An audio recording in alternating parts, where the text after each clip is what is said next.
Em tempos de patrulhamento e polarização, se faz necessária a reflexão sobre uma questão complexa e extremamente importante. A arte do passado deve ser modificada em nome dos valores morais do presente?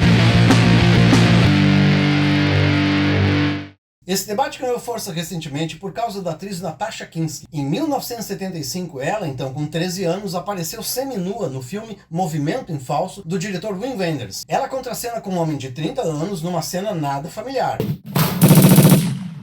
Sempre houve apelo da opinião pública, como também da própria atriz, que atualmente tem 65 anos, para que a cena fosse excluída do filme. Somente agora, 50 anos depois, a Fundação Wim Wenders anunciou a retirada do filme de circulação até que se faça um relançamento adequado. O diretor pediu desculpas públicas a Natasha Kinski. Muita gente considera a decisão correta, afinal, os padrões éticos atuais são muito diferentes daqueles de 50 anos atrás. A proteção da infância e da adolescência ocupa hoje um lugar muito mais central nas discussões públicas. Mas esse caso levanta uma questão maior. Quando alteramos uma obra antiga, estamos corrigindo uma injustiça ou apagando um documento histórico? A Disney enfrentou um dilema semelhante. Algumas de suas produções clássicas contêm estereótipos raciais e culturais que hoje são considerados ofensivos. Em vez de remover ou editar obras como Dumbo, Peter Pan e Mowgli, o Menino Lobo, a empresa optou por contextualizar essas produções. No início de seus filmes passaram a exibir alertas avisando que essas obras contêm estereótipos ou representações negativas de culturas e minorias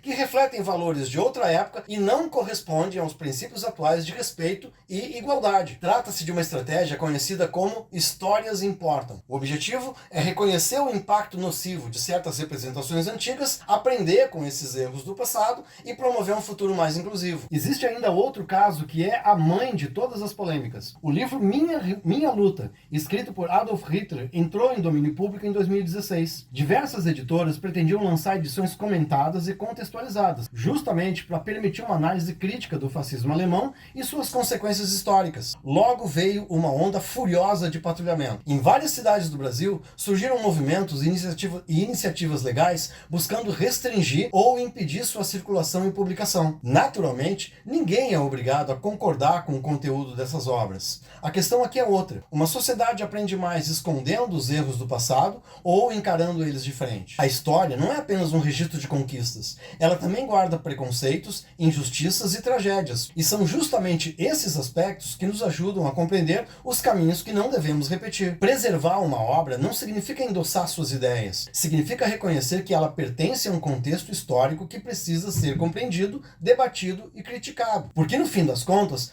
a memória não existe apenas para celebrar tudo que veio antes. Ela existe para nos ensinar. E quando apagamos marcas do passado, corremos o risco de enfraquecer lições que ele ainda pode oferecer. A pergunta que fica é simples: queremos uma história que nos ensine ou uma história que apenas nos agrade? Porque os capítulos mais importantes da experiência humana nem sempre são os mais bonitos. Muitos deles são incômodos, vergonhosos e perturbadores, mas continuam sendo parte de quem somos. E apagar essas marcas não muda o passado, apenas dificulta a nossa compreensão sobre ele. Eu acredito que a melhor forma de honrar os valores do presente não seja reescrever a história, mas estudá-la com honestidade, reconhecendo seus erros para que eles jamais se repitam. Eu espero ter te ajudado a encontrar uma opinião ponderada sobre o que se deve apagar e o que se deve lembrar dos erros do passado. Agora, eu te peço para não cometer o erro de deixar de se inscrever nesse canal. Teu joinha me ajuda a produzir novas reflexões. Ainda tem muita coisa interessante para a gente conversar.